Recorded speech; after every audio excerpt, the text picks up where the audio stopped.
Good evening, I'm Alan Unell, and this series of videos is Healthcare Advocacy, where we address problems in the healthcare system and then try to take actions to make a better system for all of us. Today we're going to talk about ocular surgery advances, as well as some recent news about Catholic hospitals. Before we do, let me point out that down below in the YouTube description box is a link or an internet address for the Healthcare Advocacy newsletter. You can go there and find all of the references I have for today's story. It is the text for today's story. All the references and all the links to the medical journals and action items and background material. In addition, I have at the bottom of every newsletter links to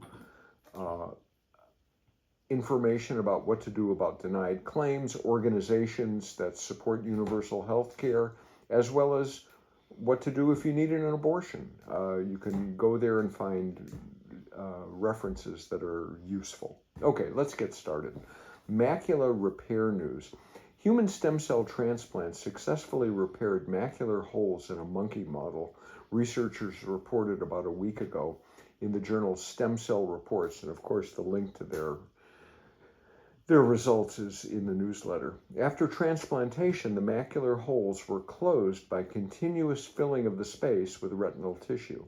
Now, macular holes are small gaps that form in the macula, which is the central part of the retina in the eye. They can cause blurred or distorted central vision, making it difficult to read or drive or see fine details. Now, in the past decade, there have been advances in surgical techniques achieving closure rates exceeding 90%, but refractory cases are still a problem, and management of recurrent macular holes after surgery is also challenging. Now, this result suggests that this method could become a practical, safe, and effective treatment option with minimal invasive risks, particularly for difficult macular hole cases.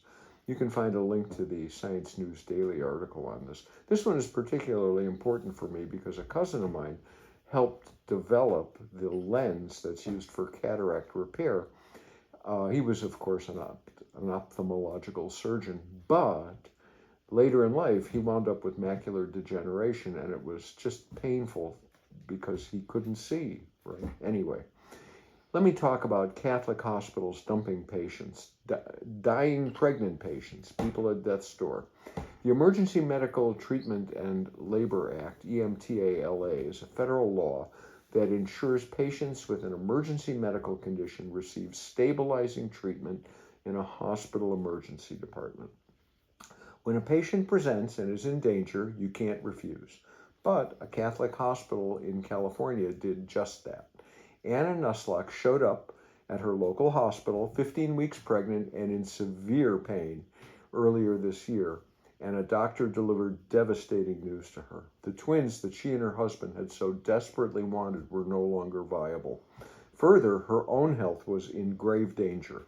She needed an emergency abortion to prevent hemorrhaging and infection. She didn't have long for that hemorrhaging and infection to take hold. Let me point that out. Providence St. Joseph Hospital is in the small Northern California coastal town of Eureka. They said no. They refused to provide the care that she needed, that her doctor said she needed, because doctors could detect a fetal heart tone. California Attorney General Rob Bonta has filed a lawsuit against the Catholic hospital, detailing her dangerous experience and alleging that the hospital violated multiple state laws when it discharged her with an offer of a bucket and towels to go elsewhere for what should have been standard medical care. She traveled 12 miles to Mad River Community Hospital, and they were able to save her life, barely. She passed a blood clot, get this, the size of an apple, and she had an infection. The case illustrates how even in California, where the right to an abortion is enshrined in state law, there is a glaring loophole. Catholic hospitals, which restrict reproductive health care because they follow the church's ethical and religious directives. And there's a link to that document in the newsletter. If you can stomach it, you can go read it. Catholic hospitals are aggressively expanding nationwide by acquiring secular hospitals. In swaths of the country, including parts of Northern California, they are the only choice. I got to tell you, I live in Washington State. 50% of the hospitals here are now religious, and there are large parts of my state where that's your only choice. Anyway, at the same time as these hospitals who restrict care are expanding, maternity wards are closing nationally, leaving more patients to contend with religious directives instead of accepted medical standards. That is, there is no hospital near you that will provide the care that you require. In the face of this lawsuit, the hospital has written a cover your butt letter to employees. I have a link to that letter in the newsletter, saying that her case did not measure up to their usual standards of quality. Meanwhile, remember that Mad River Hospital 12 miles up the road that she finally got to? They said that they get at least 2 pregnant women a year who are denied critical medical care from Providence down the road. Mad River Hospital, bad news, is now closing, and so that will leave an 85-mile drive for anyone who's denied care at that Catholic hospital. And that is just dangerous, because anytime a woman has to travel more than 40 minutes, you put her and the baby at risk. Hospitals that violate EMTALA need to know that there are consequences, because right now they thumb their noses at the law and say, what are you going to do? Close the hospital? Well, perhaps the threat of no federal funds or the loss of their right to even own a medical facility ought to be on the table, since they are happy to deny care that is so needed in their communities. There will be more on religious hospital stories in coming issues. I'm reviewing Catholic Health Associations, that's an organization for Save Secular Healthcare in Washington. And I have found that this multi-million-dollar lobbying organization is responsible for some of the IRS regulations that allow hospitals to deceive the public about their charitable work. That is, they say they do a lot, but they're not. And then maintain tax-exempt status where they make millions of dollars at public expense. And it's just not fair. We're giving them millions of dollars in tax breaks. They charge the same as everybody else. They don't offer the charity care they do. You know what? And then they turn people away who are in dire straits because of an ethical conflict. Give me a break. This is a complicated problem, but we need to take action. We can't let them get away with this. And the action has to be taken at both the federal and the state level, since hospitals get public funds and tax exemption from both federal and state. So let's take an action. There are 2 actions. They both sound similar. The first one is to the federal government. It is to your member of Congress and your senators. I'll read it to you. The second one will be to your state legislature and the governor. And it's easy to do. On your cell phone, just send a text message to 50409, and the first message is SIGN, SIGN, space PPQIJV. SIGN PPQIJV to 50409. This one goes to Congress and your senators.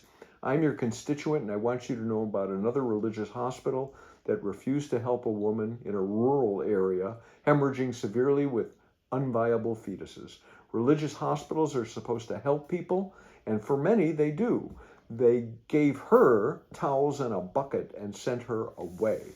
There are 2 problems here, and the first is that you have not passed the Women's Health Protection Act to legalize abortion nationwide, and the second problem is that hospitals can claim religious exemption even when a woman is in dire circumstances.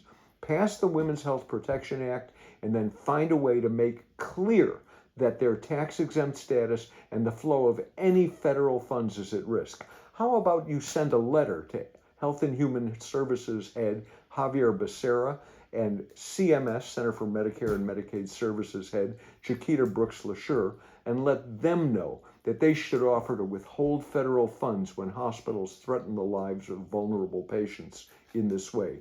You could also take it on yourself to modify the IRS code for 501c3 section for tax exemption for hospitals to be specific about prohibiting such life-threatening behavior on ethical grounds.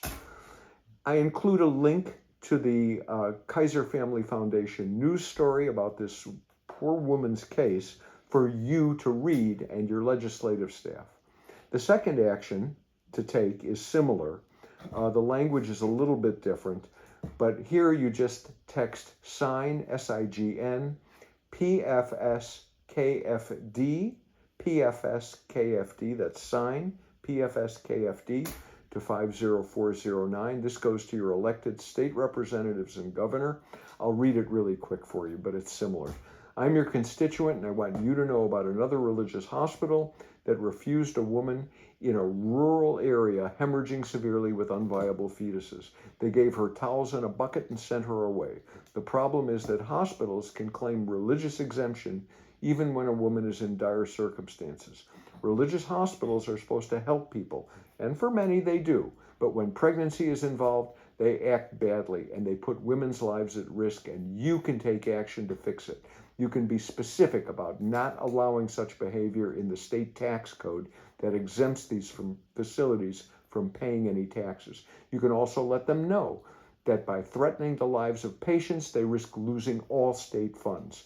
Here is your chance to help people who are vulnerable, making sure they get the care they need. I expect you to do it, and here's a link to the Kaiser Family Foundation story for you to read. That's what I've got for you today. Please take these actions. These guys cannot get, men and women who run these hospitals cannot continue to get away with this. Down below, like, share, subscribe, send me comments or things you'd like me to research, either here in YouTube or at Healthcare Advocacy 1, all one word, @gmail.com. That's it. Have a good evening.